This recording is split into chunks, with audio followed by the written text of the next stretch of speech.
반갑습니다.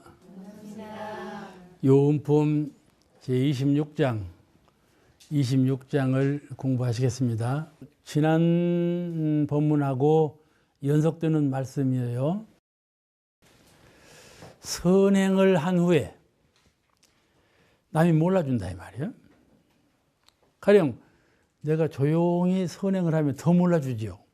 근데 들레게 선행을 했어도 남이 몰라줘. 그럴 때 원망심이 일어나기 쉽거든요.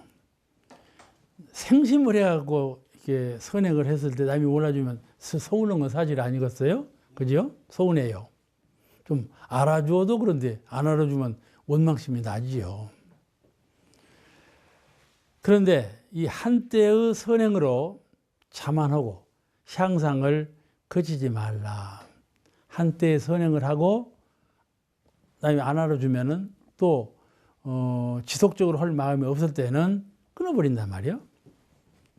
그렇게 하지 말아라. 선이라는 것은 계속해서 해야 한다. 그런 거예요. 또 한때의 악을 하면요 대중이 다 싫어하고 법으로 이제 뭐 책망받고 다 그러지 않겠어요?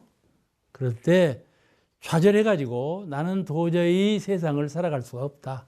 체면으로 보나 누구 눈으로 보나 무슨 일을 해도 다 신임을 받지 못하니 어떻게 살 것이냐. 또 양심에 부끄러우니까 살 수가 없다 해서 좌절해버린다. 그래서 그냥 아무렇게나 산다. 미국말로 케이세라세라요. 아시죠? 아무렇게나 살아요. 타락하는 것이죠.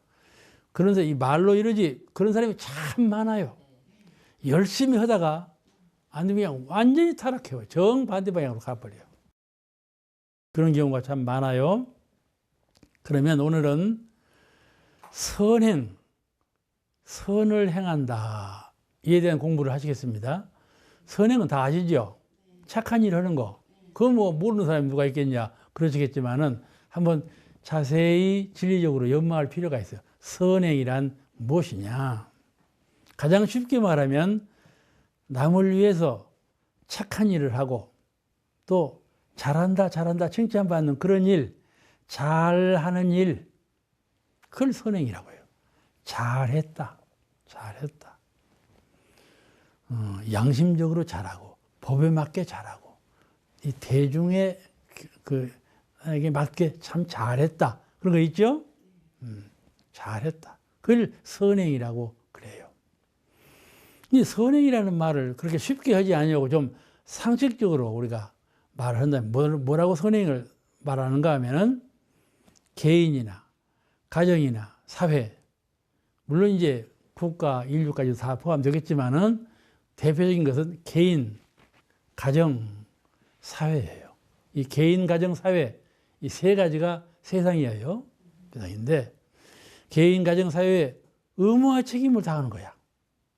내 개인적으로도 의무와 책임을 다하고 가정에서도 그 의무와 책임을 다하고 일반 사회에서도 의무와 책임을 다한다면 그를 일반적으로 상식적으로 말할 때 선행이라 그렇게 말한다. 의무와 책임을 다하는 일 참 어려운 거예요. 자기의 의무와 책임을 나에게 속하는 의무가 무엇인가도 잘 모르거늘 어떻게 의무를 다할 수가 있겠어요. 책임도 그러죠. 책임도. 그런데 이것을 선행이란 무엇인가를 우리가 교리적으로 법으로 해석을 해봐. 교리적으로 해석한다면은 뭐라고 해석을 한번 해보세요. 저는 성품과 교법에 부합된 일. 성품에 맞게. 이제 순한다고 그러죠. 진리에 순하게. 성품에 순하게. 그리고 또 하나는 교법. 대종사님께서 밝혀주신 이론상 사은 사막 교법에 맞게. 그러죠? 법에 맞게. 자기의 안에 내재해 있는 성품, 본마음, 그 양심, 자기 내재해 있는 성품에 맞게 또는 대종사님께서 가르친 진리적 표준, 교법, 그 법에 맞게 부합된 일을 우리는 선행이라 한다. 선행이라 한다. 그렇다면 오늘은 그래서 정산형사께서 법어에 성품에 순하게 바라면 선이요 이런 말씀을 하셨지요. 다 그런 말씀이에요. 오늘은 그보다는 이론상 서문에서 누구나 진급이 되고 은혜를 입을지언정 그 말씀이 있죠. 오늘은 선행이란 진급이 되고 은혜를 입게 하는 것, 그것이 선행이다. 이렇게 오늘은 거기에 이렇게 해설을 붙이고 말씀을 드릴까 그렇게 생각합니다.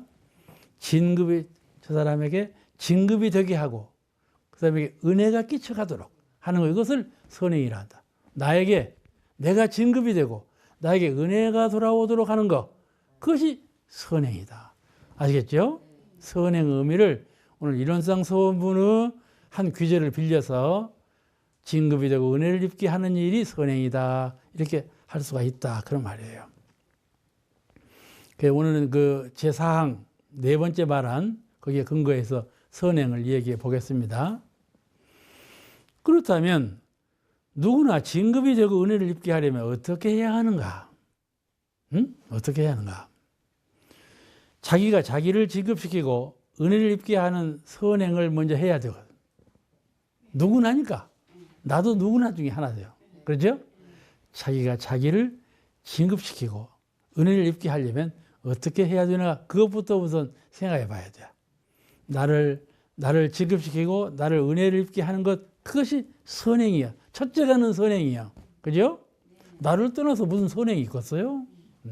사람들은 선행은 저 타인, 저 이웃, 이렇게 널리 밖으로 베푸는 걸 선행이라고 원래 생각하는데, 선행의 근본 뜻은 나를 진급시키고 나에게 은혜가 돌아오도록 하는 것, 그것이 선행의 근본이다. 그런 말이에요. 우리가 지금 여기에 모여서 공부를 하고 있죠? 그건 선행이요, 선행 아니에요? 그러죠? 이 말로 비춰보니까 이게 선행이죠? 선행은 바자회를 열고 하는 것이 선행 같지만은 그 실은 우리가 지금 여기 와서 공부하는 것, 이것이 선행의 가장 기초다. 그런 말이죠. 가장 기초가 된다. 개인을 진급시켜야 돼요. 그러니까 선행이라는 것은 밖에 뛰쳐나가서 뭐 하는 것이 아니라 가정 속에서 하는 거예요. 모든 가족이 행복하고 평화스럽고 자유감이 있고 성공적인 진취감이 있고, 그러죠? 누구든지 발전성, 향상할 수 있는 기회를 주고 도와주고, 이게 선행이라는 말이죠. 누구든지 길을 피고 기죽게 하지 말고 자유롭게 이렇게 평화스럽게 살 수 있도록 해주는 거. 이런 것이 가정에서 먼저 선행이 베풀어져야 되겠다. 그 다음에 사회를 진급시켜야 되지 않고서, 이건 이제 사회는 이제 여러 가지 진급시킬 일이 많죠. 은혜에 끼칠 일이 많잖아요. 이 사회를 보면 얼마나 가난한 사람이 많아요. 얼마나 멍청한 사람도 많고, 얼마나 편협한 사람이 많고, 이렇게 아주 그 12곡절과 아주 그 천차만별로 나누어진 것이 사회거든요. 이 사회를 위해서 봉사한다는 일은 참 위대한 일이죠. 그래서 개인과 가정과 사회를 진급시키고 은혜를 입게 하는 선행을 해야 되겠어. 우리가 이번에 세월호 참사 때 얼마나 원불교 교단이 힘을 썼어요. 아주 눈물겹게 세밀하게 타종교보다는 훨씬 더 인정받을 만한 그 해시를 베풀었거든요. 그런 일들이 다 은혜를 입게 하는 일 아니겠어요? 그런데 방금 말씀드린 내가 나를 진급시키고 은혜를 입게 하는 것이 선행이 제1이라 그랬죠? 그거에 대해서 좀 생각해 보십시다. 방금 제가 말씀드렸죠? 나를 진급시키고 나를 은혜롭게 하는 것, 그것이 선행의 가장 기초다. 제1이라고 말씀을 드렸는데 그에 대한 말씀을 잠깐 드리겠습니다. 이 진급한다고 하는 것은 진급하자, 그러죠? 원불교에 진급이 제일 중요해요. 법의 등급이 있어갖고 진급, 대나무 마디마다 마디같이 진급, 계급이 있어. 급이 있죠? 그냥 무덤덤어들 안 해요. 급이 분명해. 이 급을 두고 공부에 나가니까 공부와 사업 간에 그러니까 우리가 이에 대해서 잘 공부를 해줘야 되겠어요. 나를 진급시키는 일이다. 내가 나를 진급시키는 거예요. 진급이라는 의미를 세 가지 방향에서 우리가 이해할 수가 있다. 하나는 내가 나를 진급시키는 거, 그거예요. 내가 나를 진급시키지 아니하면 어떤 사람도 나를 진급시킬 수가 없어요. 그죠? 내 마음 공부를 누가 시킬 겁니까? 누가 시켜주들 못하죠. 내 마음 공부는 내가 해야죠. 내 복도 내가 짓잖아요. 내 마음도 내 복도 모두 다 내가 하지 아니하면 할 수가 없는 거죠. 그러므로 나를 진급시키는 것은 내가 나를 진급시키는 일, 이것이 가장 기초가 된다. 이런 아주 독립된 방향이에요. 독립된 방향이요. 진급시키는 데 독립된 방향이요. 또 하나, 내가 아무리 진급이 되려고 해도 남이 독립시켜주는 그 몫에서 빠지면 진급이 안 돼. 아시겠죠? 내 밖에 있는 모든 인물들이 저 짐승도 초목도 나무도 나를 진급시켜주는 인정을 해야 돼. 아시겠죠? 그와 같이 남이 밖에서 나를 인정해주고 진급시켜주는 그 진급 은혜를 입어야 돼. 이것도 내가 안 돼. 꼭 밖에서 다른 사물이 나로 하여금 나를 진급시켜주는 이런 은혜와 공덕이 있어야 한다. 그런 말씀이에요. 그죠? 이 공경하고 받쳐주고 위로 솟구쳐 올려줘. 그죠? 이렇게 대접받아. 그런 그 진급이 있어야 되겠죠. 내가 어느 자리에 앉고 싶어도 못 앉아. 여러 사람이 그래 앉으세요. 앉을 수가 있지. 그럼 내가 앉으려고 앉아지가지? 안 되지. 그럼 남이 해주는 거예요. 남이 그 자리를 앉으세요 하는 거예요. 이게 남이 해주는 거예요. 남이 나를 공경해주고 진급시켜주고 은혜를 끼치려면 어떻게 해야 돼요? 내가 남에게 공경해주고 은혜를 끼쳐주고 이런 공을 심음으로써 상대적으로 밖에서 나에게 모든 것이 돌아온다 이 말이죠. 그럼으로써 자타간에 서로 공경하고 이러는 머리에 자타간에 진급이 돼야. 진급이 나만 되는 것이 아니라 자타간에 서로 조화를 이루면서 서로 상생상화하는 가운데 진급이 되어야 한다. 이것이 참된 진급이라 그런 말씀이죠. 그래서 공경과 해시가 화합과 불공이 그래 필요한 거예요. 그 다음에 세 번째 진급이란 무엇이 어떻게 해야 진급이 되는가? 세 번째는 법계에서 이 진리계에서 음조로 나를 진급시켜 줘야 돼요. 사무로 세계에서만 되는 것이 아니고 진리계에서 법계에서 나를 진급시켜 줘야 된다. 그런 말이에요. 우리가 진리를 신앙하고 참 불조를 숭배하고 불조, 부처님과 조사를 다 숭배하죠. 성현을 숭배하고 이런 것이 다 법계의 음조를 입기 위해서 그러는 것이에요. 법신불 일원상 부처님을 숭배하고 사은 부처님을 숭배하면서 불조를 숭배한다 그러면. 그리고 그 천진하고 욕심이 없고 아주 천진스러운 이런 분이 법계의 음조를 받죠. 내 마음이 하늘처럼 비어야 돼. 내 마음이 욕심이라는 그림자가 없어야 돼.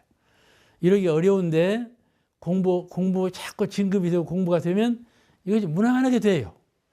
내가 그만큼 커지고 내가 그만큼 밝아져서 이런 말을 해도 아무 무리가 없어.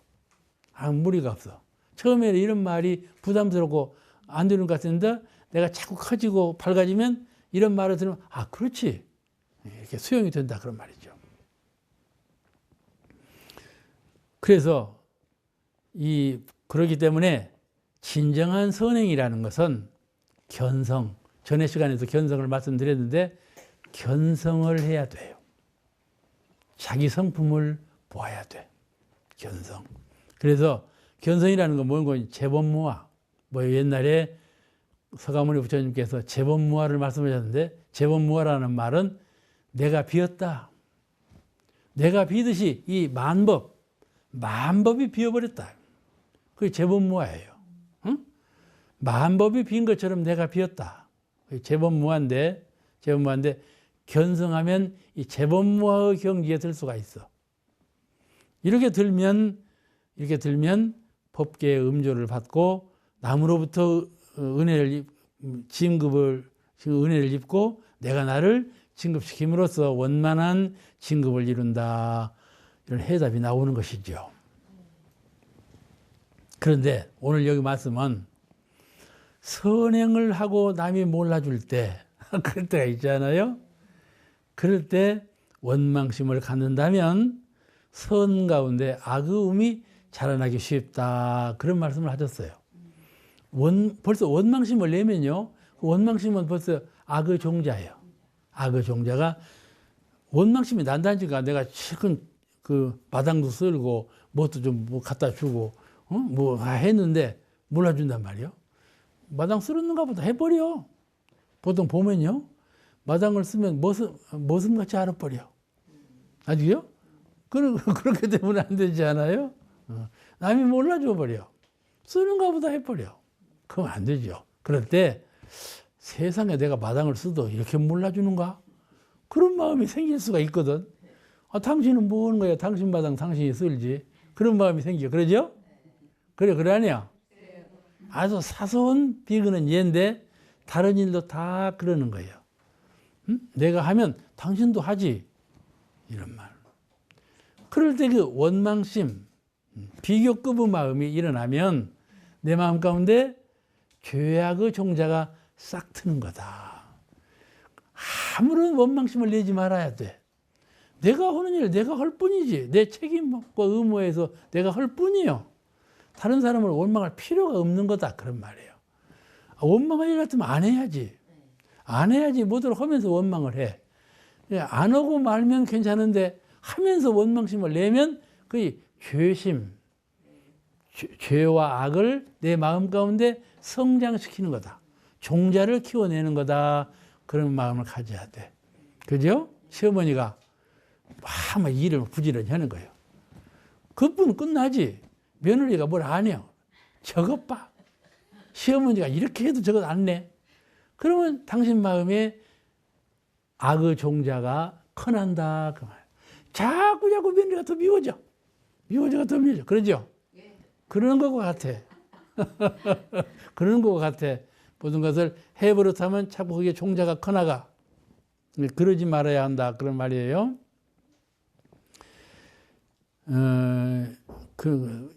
이렇게 할 때 무슨 생각을 하는 거니?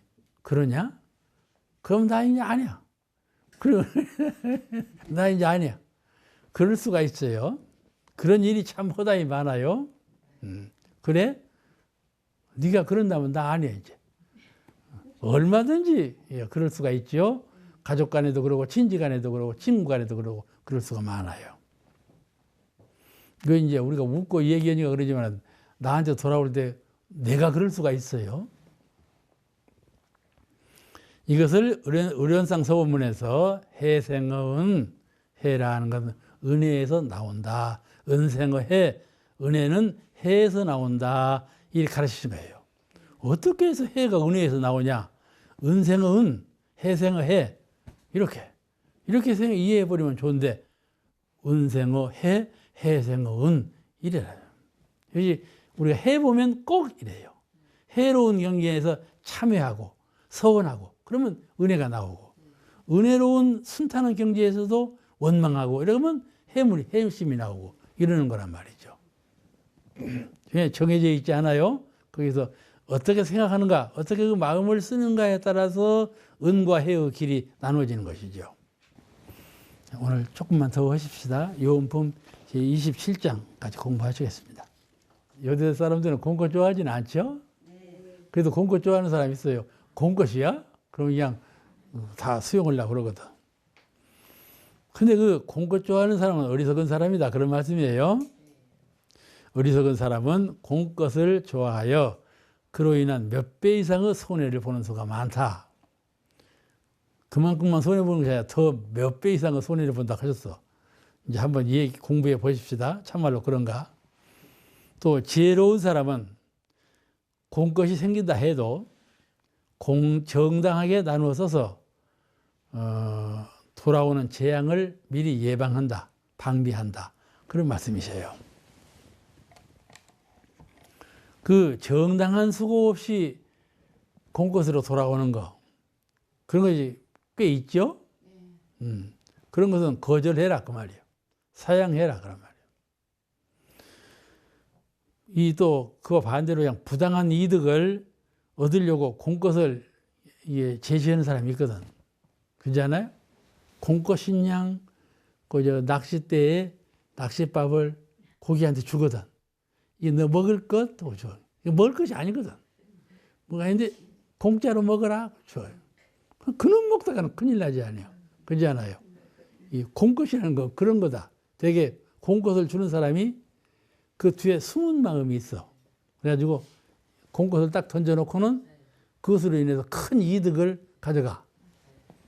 요새 인터넷이 발전해갖고 인터넷으로 속은 사람이 얼마나 많다고. 이것이 공것 좋아하다 그래요. 두루 살피는 마음이 없이 이런 일을 당하거든요. 이 부당한 이득을 취하려고 공것을 제시하는 경우가 많아. 이것을 대가성 없는 뇌물이라고 그러죠. 대가성 없는 뇌물이라고 주어. 뭘 돈으로 갖다 주고 값비싼 물건으로 갖다 주고 그러지 않아요? 이번에 누구가 보니까 값비싼 시계를 얼마나 많이 갖고 있는가 몰라. 돈도 많이 갖고 있고 그러더만. 그것이 다 뇌물로 들어온 것이 같지.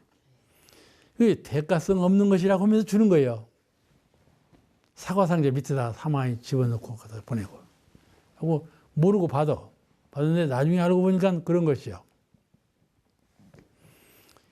그런 대가성 없는 뇌물이라고 하지만 그 속에 모든 것이 다 거짓이 숨어 있다 이 말이죠.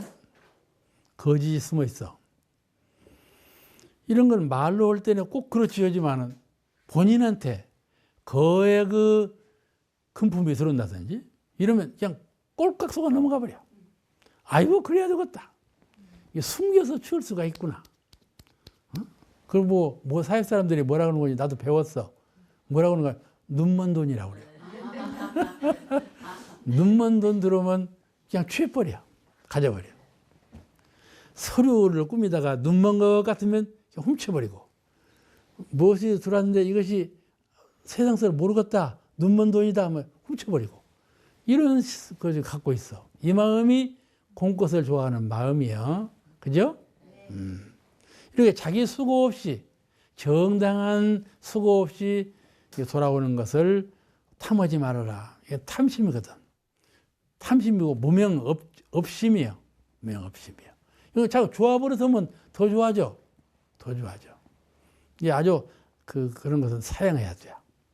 우리 대명사님 계실 때 군산에 배가 하나 들어왔는데 보화당에서는 돈이 많았어.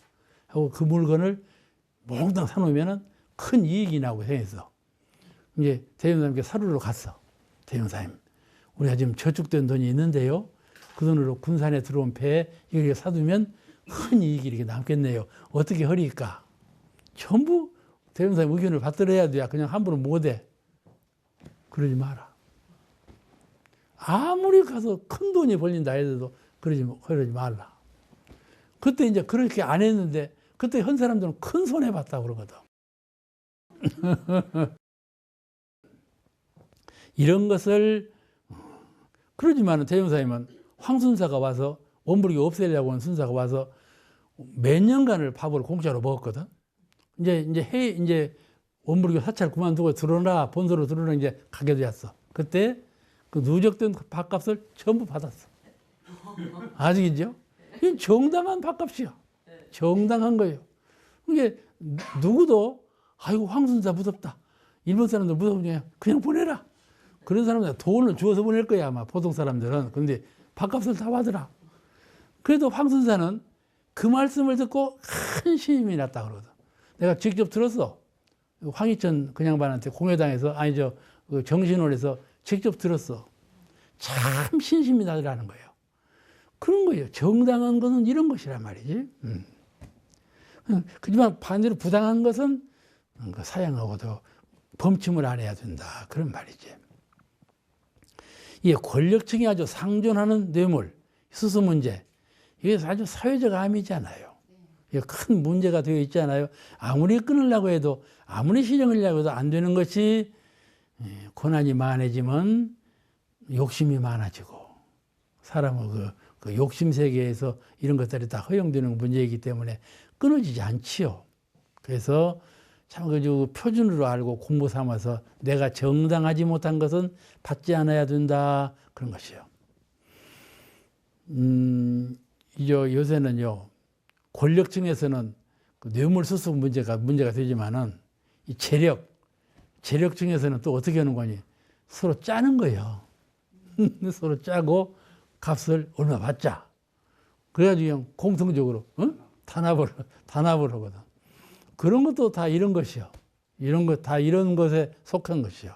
어떠한 꾀를 내서라도 수고 없이 정당하지 못한 채로 공것을 바라거든. 이런 마음들은 다 아주 문명한 사회에서는 전부 퇴치되어야 될 아주 암적인 생각들이죠. 그런데 선의적인 또 공것이 있거든.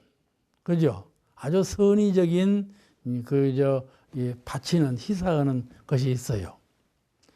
그럴 때는 적정선에서 받아가지고 공기관에 희사함이 옳다. 적정선에서 받아가지고 공기관에 희사함이 옳다. 그렇게 가르치셨어요.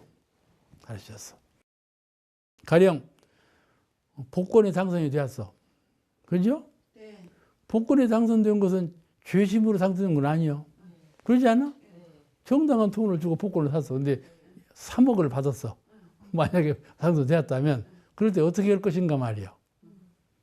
그럴 때 정당하게 나누라. 나누었어. 네 혼자만 받아 쓰지 말고 나누어 쓰고 공적인 기관에 희사하고 이렇게 잘하는 분들은 다 그렇게 하죠. 그렇게 하라고 가르치신 것이니까는 이건 이제 비단 비교는 사례지만은 공꽃이 들어올 때 꼭 그렇게 해라. 너에게 재앙이 돌아가느니라 말씀하셨어요. 공꽃이 너에게 범람에 들어오면 그것이 너에게 반드시 큰 복으로 되는 것이 아니고 그 들어오는 너는 어떻게 모르게 그냥 흐지부지 없어져.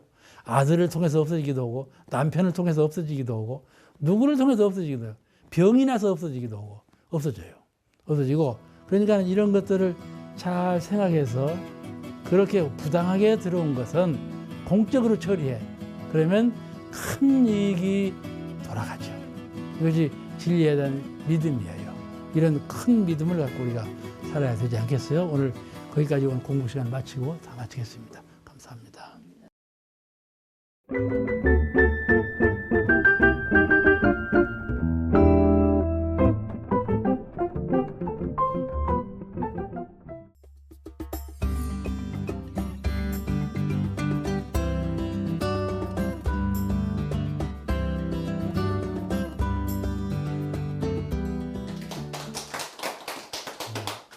반갑습니다.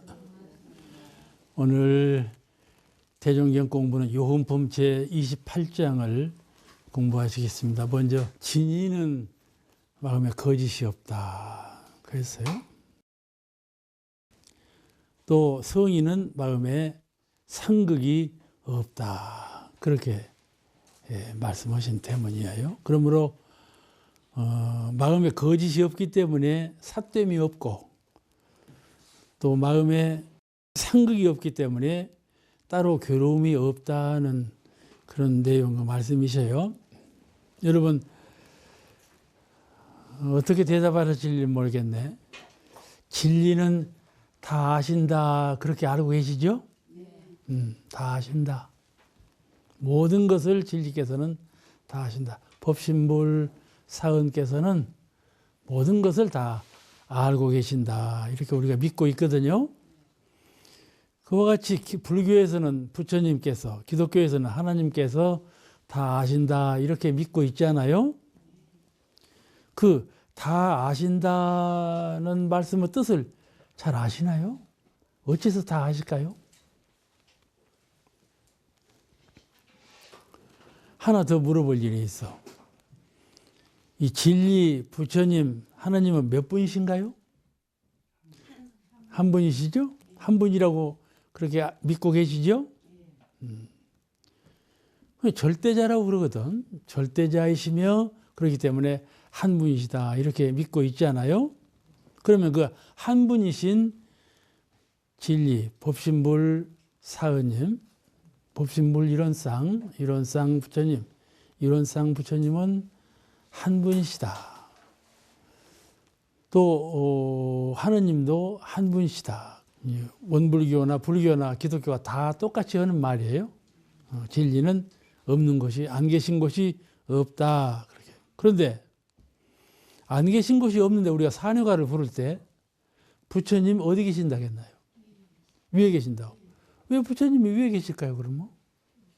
위에서 바라보라고. 바라보시라고. 아래로 내려다보시라고. 우리는 위로 쳐다보고 아래로 내려다보시고. 그 말도 옳은 말이에요. 옳은 말이야. 틀린 말이 아니에요. 신앙하는 입장에서 또 섬기고 공경하는 입장에서 부처님을 위로 모시는 거예요. 그렇지 않아요? 부처님은 안 계신 곳이 없지죠. 다 처처불상이시니까 안 계신 곳이 없는데 허공법계에 가득하셔서 아니 계신 곳이 없지만은 신앙인으로서 진리를 섬기는 자의 도리로서 위에 계신 거로. 우리가 몸을 가지고 있으면 머리가 위에 있잖아요. 그죠? 그와 같아요. 우리 이 몸 색신 이 모습이 그런 모습을 담고 있거든요. 그리고 수양을 잘해서 연부를 큰 마음으로 연부를 한다든지 선을 지극히 닦고 있으면 정신 기운이 둥둥 떠올라요. 이렇게 둥실하게 떠올라. 그런 감을 갖게 돼요. 그와 같이 위에 계신다. 수행자로서 신앙인으로서 위에 계신다고 믿고 있는 것이에요. 거기에 뜻이 있어요. 한 분이신 진리께서 우리 중생계는 참 무한량이죠. 한없는 중생이에요. 한없는 중생이에요. 저 바닷속에, 저 진흙 속에, 저 허공 하늘에 많은 생명들이 살고 있잖아요. 그런 생명들을 구류중생이라고 그러죠. 불교에서는 구류중생이라고 그러는데 색신을 갖고 있든지 색신을 갖고 있지 않든지 또 색신 가졌어도 땅에 살든지 하늘에 살든지 허공에 살든지 어느 세계에 살든지 간에 모든 생명을 합해본다면 구류중생이라 이렇게 말을 하거든요. 그러면 그 구류중생이 전부 심신작용을 각자별로 할 것 아니에요? 그죠? 그 각자별로 전부 심신작용을 따로 하고 있는데 한 분이신 진리께서 부처님께서 우리를 항상 지켜주신다 그러죠. 지켜주시니 그 산에가 나오죠. 지켜주신다. 이런 질문을 받았을 때 과연 부처님께서 우리를 지켜주실까? 그렇게 생각하시죠? 지켜주시니까 지켜주신다고 하지. 그러잖아요. 그런 걸 잘 연마해 봐야 돼요. 그냥 지켜주시리 이렇게만 믿을 것이 아니라 어떻게 지켜주시는가? 다 아신다 했는데 어떻게 아시는 것일까? 이것이 의단이에요. 왜 그럴까? 그러죠? 하늘에 구름이 끼면 구름이 끼었는가 보다 하지 않고 왜 끼는가 하는 것이죠. 선한 자가 전생의 선한 자가 지금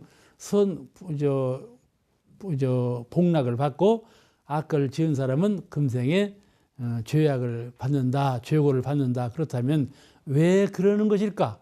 무조건 선을 지으면 복을 받고 악을 지으면 고를 받는다. 이렇게만 믿을 것이 아니라 왜 그러는 것일까? 과연 현실 세계에 그대로 받고 있는 것일까?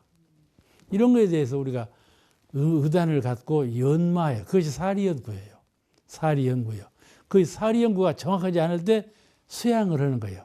수양을 한 후에 사리연구를 하고 사리연구 후에 직접 취사를 해봐서 아 그렇구나. 수양하면서 느끼어서 깨달음도 그렇고 내가 머리를 써서 많은 생각을 굴려서 연마해봐도 그렇고 실제로 내가 몸으로 행동해봐도 그렇다. 이렇게 삼위일체의 방향에서 증거할 수 있어야 한다. 그런 말씀이죠. 법신불 이론상 부처님께서 다 아신다 했으니 참 정확하게 구류중생의 그 심신작용을 다 아시는 걸까? 연마해 본다 그런 말씀이죠. 그때 진리께서 누구신데 그렇게 아시는 걸까? 그런 말 생각이 나죠? 이 진리를 멀리 위에 계시는 부처님이라고만 생각하시면 안 풀려요. 안 풀려. 풀려도 의심이 남아. 응? 그럴까 하는 어딘가에 의심이 남아. 딱 안 풀려. 그런데 묘수가 있어. 수행을 잘한 분은 내 성품이 바로 이론상이시로구나. 성품이 진리로구나. 성품이 곧 부처님이시오 하나님이시오. 내 성품인데 부처님이시오 하나님이시다 그런 말씀이죠. 그러니 성품이 모르시겠어요? 성품이 진실한 나인데 내가 나를 아는 거예요. 알고 보면 내가 나를 아는 것일진데 어찌 모르겠는가 그런 말씀이죠. 진리를 밖으로 보고 위로 보고 하기 때문에 어느 한 곳에 계시는 절대자로만 믿고 있기 때문에 그렇게 믿어도 믿음의 한계가 있고 깨달아도 깨달음의 한계가 있는 그런 믿음과 깨달음 속에 헤매게 된다 그런 말이죠. 그렇게 되면 안 돼. 성품이라는 것은 선을 닦으면 수양을 잘해서 그 깊은 곳에 사무치면 법신물과 내 성품이 하나로다 하는 것은 혼연히 하나예요. 가가 없어. 우리 성품의 세계에는 가가 어디까지가 성품이라는 가가 없어. 그 광명도 어디까지 광명하다는 그 광명도 한계가 없어. 도무지 하나예요. 도무지 하나예요. 그러므로 마음이 곧 부처라는 말을 그래서 하게 되는 거예요. 방편으로 오는 말이 아니에요. 그래서 우리는 그 진리가 아시는가 모르겠다 하는 의문을 그냥 확 풀어버려야 돼. 또 하나는 법원에서는 삼심을 한다 그러지? 지방법원에서, 고등법원에서, 대법원에서 삼심 거치잖아.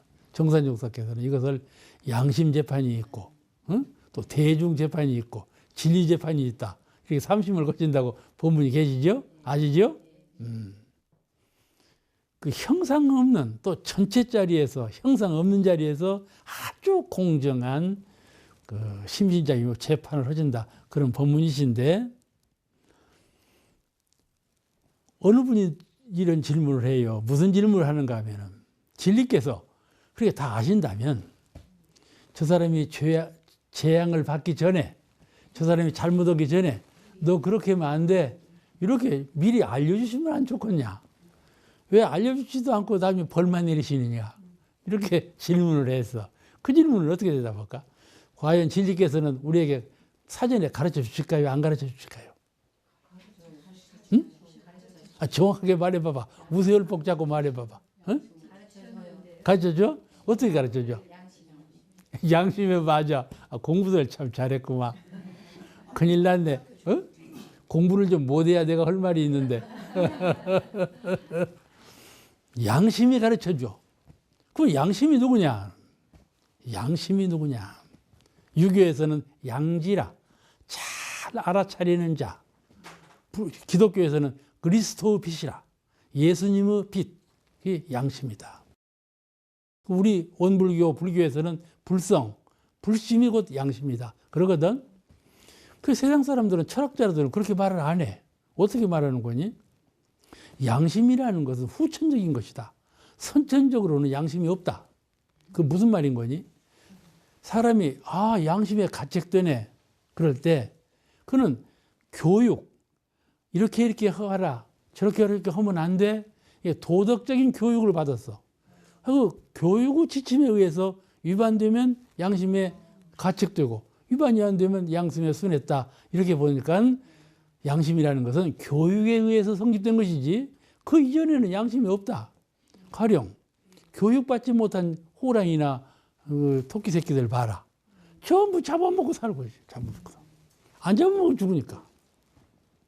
어느 종교는 총 쏘아서 그냥 짐승을 잡아서 그냥 해먹거든.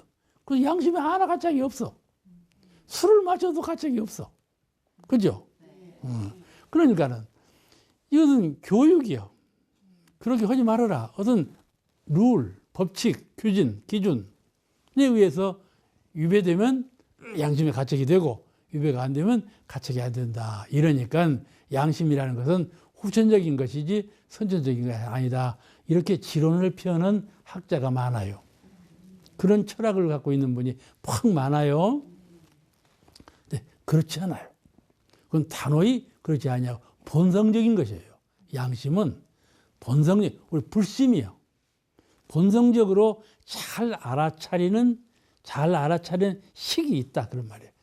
생각하지 아니해도 잘 알아. 아시죠? 생각하지 않아도 잘 알아. 본래부터 그런 능력을 갖고 있어요. 그런 것이 양심이에요. 그래서 우리가 무슨 배우지 아니하고 무슨 기축이 없어도 잘못을 한 때는 느낌이 오는 거예요.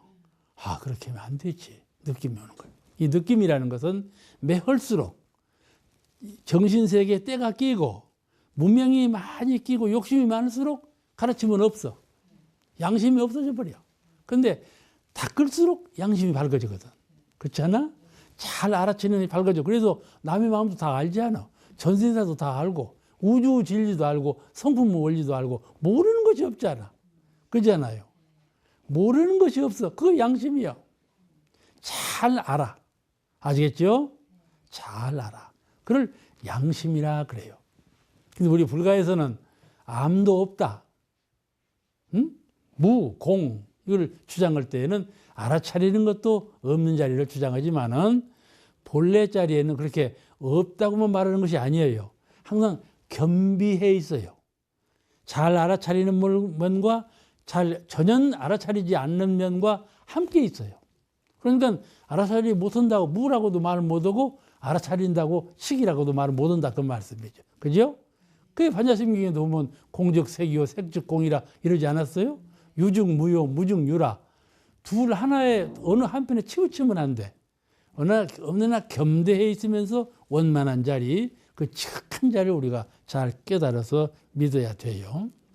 오늘은 이 진리께서는 다 아신다. 그러므로 우리가 진인이 되어야겠어요? 안 되어야겠어요? 거짓이 없어야 되겠죠? 거짓이라는 건 숨기는 것인데 다 아시는데 어떻게 숨겨? 저 사람 뻔히 보고 있는데 내가 숨기겠어요? 그죠? 저 사람이 훤히 나를 보고 있어. 그런데 뭘 내가 숨기느냐 말이에요. 그러니까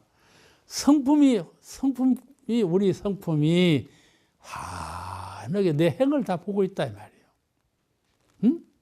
내 생각과는 별대로 딱 보고 있어. 성품은 독존해가지고. 성품은 독존자예요. 그러죠?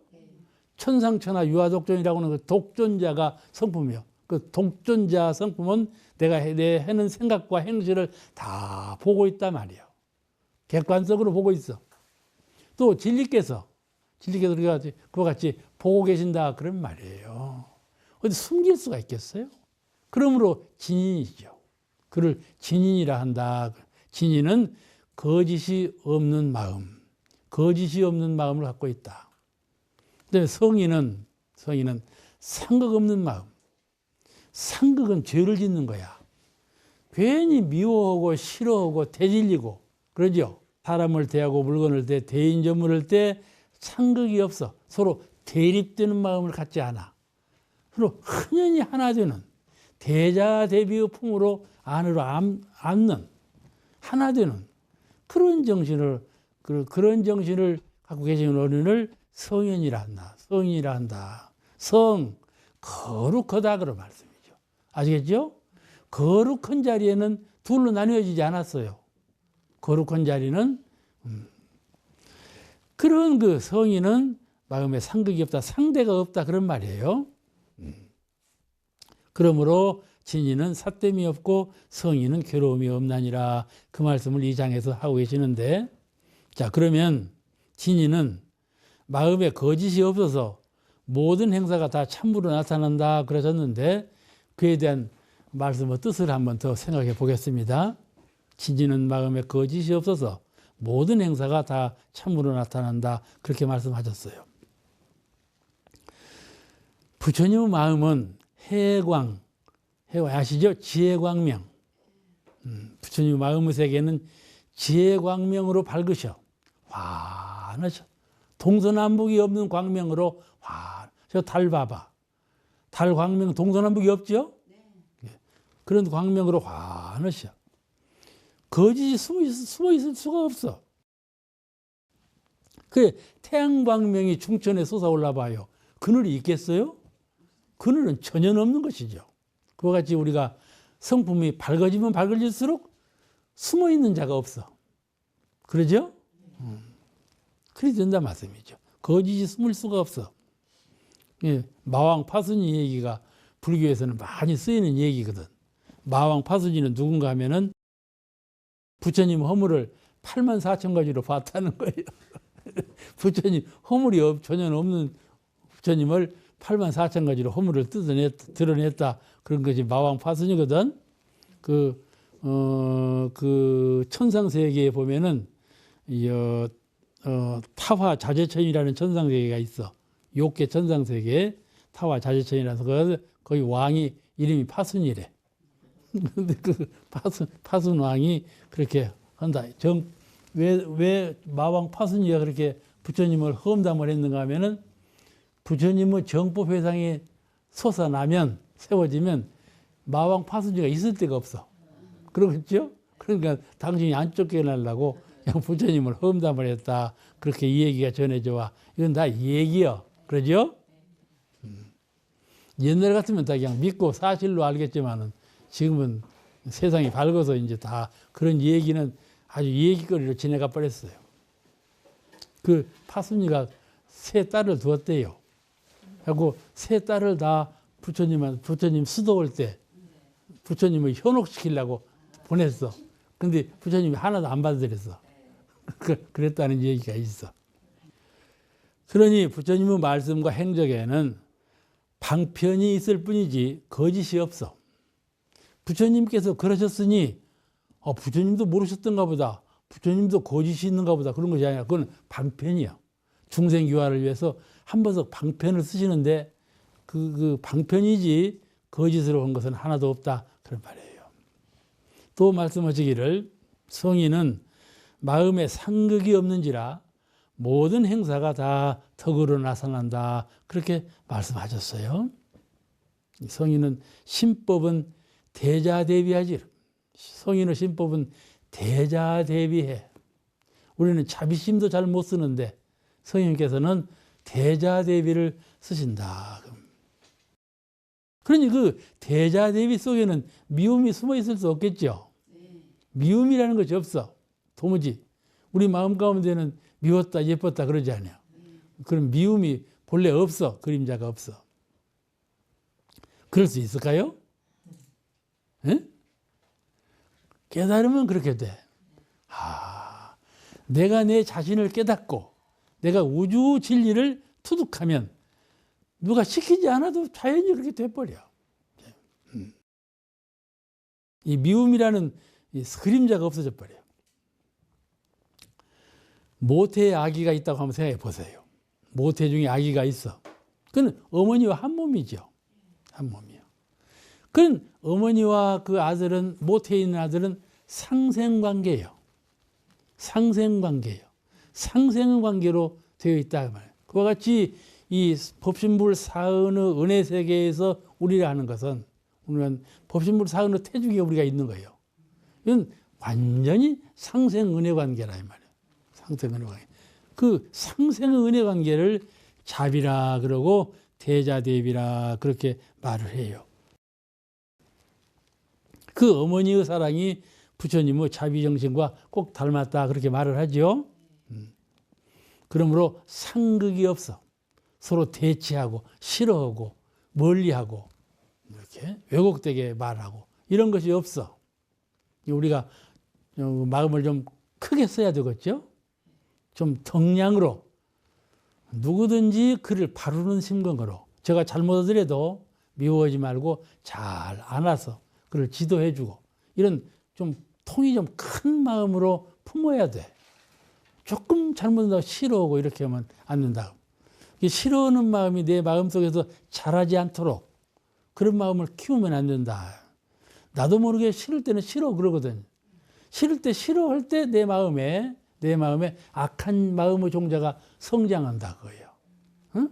싫은 것이 분명히 싫은 것이지. 그러면 싫어. 그러면 내 마음에 그때 내 마음 속에 내가 원치 않는 악한 마음의 종자가 성장한다.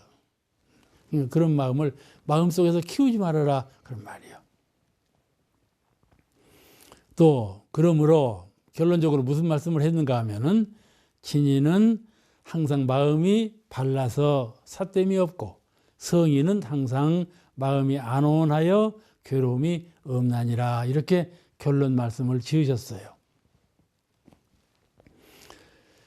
진이는 사사가 없다. 대림사님께서 초창 당시 9제자를 거느실 때 항상 설법의 주관이 사사심을 갖지 마라. 사사심. 이론상 사은 사막이 그때 없었어. 또 순위는 세회상을 이루기 위해서 기도를 모시고 방언 역사를 하고 했었는데 그때 말씀 내용에 사사심을 가지면 성부를 수도 없고 세회상 이룰 수도 없고 사사심을 갖지 말아라 그러셨는데 이 사사한 마음을 갖지 않아야 불문에 들어와서 무엇이든지 이룰 수가 있어요. 그 사사한 마음을 갖고 있으면 아무것도 이루어지지 않아요. 설사 이루어졌다 하더라도 다 부서져 버려요. 그래서 성인은 사사가 없기 때문에 삼독에 흔들림이 없어. 탐심, 진심, 치심 등에 흔들리지 않아. 이 사사와 삼독은 세속화하는 길이에요. 내 마음 가운데 사사심이 조금이라도 움튼다든지 삼독심이 조금이라도 자리 잡고 앉았으면 이것이 바로 내가 세속화하는 길이에요. 자꾸 그 마음을 제거하고 소멸해 가야지요. 그건 나를 고해로 빠지게 하는 거예요. 고해 그냥 늪으로 빠지게 하는 거란 말이에요. 아주 정신 차려서 소멸해 가야 되겠죠. 그래서 우리는 사막 공부에 주력을 하는 거예요. 사막 공부에 주력을 해. 그래야만 사사와 삼독심을 소멸할 수가 있어요. 우리는 사막 공부에 주력한다는 것을 쉽게 풀어보자면 법회 출석을 잘해야 되겠죠? 그러죠? 교전 공부로 견성해야 돼요. 우리가 법회 출석할 때도 건성으로 하는 것이 아니라 남 따라서 하는 것이 아니라 법회를 본 후에 무엇인가 소득이 있어야지. 그러죠? 그 소득을 무엇을 결정적으로 소득을 보느냐 하면 견성이에요. 내 성품을 오득해야 돼. 참 나가 누구인가를 깨달아야 한다. 그래야 불도를 이루어가는 최초 아주 제일 기초를 이룬 거예요. 견성, 내 성품이 무엇인가를 깨닫고 믿을 수 있어야 돼. 부처님을 밖으로만 믿지 아니하고 내 마음이 부처이며 진리를 밖으로만 숭배하지 아니하고 내 성품이 곧 진리와 법인 것을 잘 깨달을 때 그때 그 참된 신앙과 수행이 발화한다 그런 말이죠. 그러니까 법회 출석과 교정 공부를 견성에 주력해야 돼. 아시겠죠? 그 다음에 홀로 있을 때 법회도 안 가고 일도 않고 홀로 있을 때 여러분 홀로 있을 때 뭐 하나요? 심심하다고 텔레비전 보지. 심심하다고 누구 오라고 전화하지. 그렇다고 오는만 다. 홀로 있을 때 수양하는데 전공을 해야 돼. 수양, 정력을 잃고 해야 돼. 우리 인생이 왜 인생인가? 인생이 왜 인생으로서 할 일이 무엇인가는 수양밖에 없어요. 수양밖에 없어. 나를 진급을 시키고 나를 부처님의 경지에 올라서게 해서 모든 것이 행복해지고 모든 것이 평화로워지고 모든 것이 괴로움이 없는 그런 낙원 세계로 나를 이끌어 올려가려면 수양을 해야 한다 그런 말씀이죠. 수양은 이 정시, 내가 좀 고요해졌을 때, 내가 좀 일이 좀 없고 한가해졌을 때, 홀로 있을 때 그때 수양을 되는 거예요. 그때 수양이 되는 거예요. 응? 그러므로 수양하는데 주력을 해야 돼. 또 하나는 생활할 때 솔성에 주력해야 돼. 이제 빨래하고 일하고 사람하고 대화하고 다 그러지 않아요? 솔성을 해야 돼. 대부사님께서 하루는 저 황등 수리조합의 작황을 둘러보시고 뜨거운 여름날 가을 햇빛이 뜨겁지 않아. 뜨거운 가을날 그 문정규 제자를 거느리시고 오시다가 하도 뜨거우니까 소나무 그늘로 들어가셨어. 들어가서 잠시 쉬시면서 문정규에게 물으셨어. 정규, 솔성을 아는가? 물으셨어. 갑자기 물으니까 대답할 수가 없지 않아. 대답을 못해요. 쉽게 생각해봐라. 쉽게 생각해도 대답을 못해요. 대답했다는 틀릴 것만 같으니까 대답을 못하는 거야. 말씀하시기를 그때 마침 농부가 고추를 말리고 있었어. 저 햇볕에 농부가 고추 말리는 것하고 우리가 지금 소나무 그늘에 땀을 쉬는 것하고 이것이 다 솔성이니라. 이 말씀. 그러니까 가령 고추 말리는 사람이 소나무 그늘에 고추 말리려고 하면 소나무 그늘이 은혜롭겠어, 해롭겠어? 해롭고. 땀 흘리는 사람이 햇빛에 있다면 그 태양이 은혜롭겠어, 해롭겠어? 해롭지. 그 태양과 소나무는 그냥 저절로 있는 거예요. 사람을 나를 위해서 있는 것이 아니잖아. 저절로 있는 자연이요. 그러면 그걸 잘 활용한다. 은혜롭게 활용해. 그렇잖아요. 은혜롭게 활용해. 그걸 솔성이라 그래. 사람이요. 거친 사람이 있어요. 거친 사람이 이 일을 잘 해결해 나가는 능력이 있는 거예요. 이게 팍팍 되질리면서 해결을 잘하거든. 이게 거친 성격 그것이 안 좋은 것이 아니지 않아요? 그걸 잘 활용하면, 선용하면 거기에서 큰 은혜가 나온다 말씀이죠. 그와 같이 모든 것을 선용해야. 그걸 불가에서는 만법선용이라 그래요. 만법선용하는 그런 솔성의도를 잘 익혀야 돼. 그러니까 아까 말씀드렸죠. 견성, 양성, 솔성. 이 정신수양, 사리연구, 자갈피사 이 삼학 공부를 잘 함으로써 우리 마음 가운데 있는 사사심과 삼독심을 제거할 수 있다. 그러면 진인이 되고 상극이 없는 성인이 된다. 그러죠? 우리가 진인이 되고 성인이 되는 길은 마음의 사사와 삼독을 제거해야 돼. 그렇게 하려면 삼학 공부를 부지런히 바꿔야 한다. 그런 말씀이에요. 오늘 말씀은 여기서 마치겠습니다.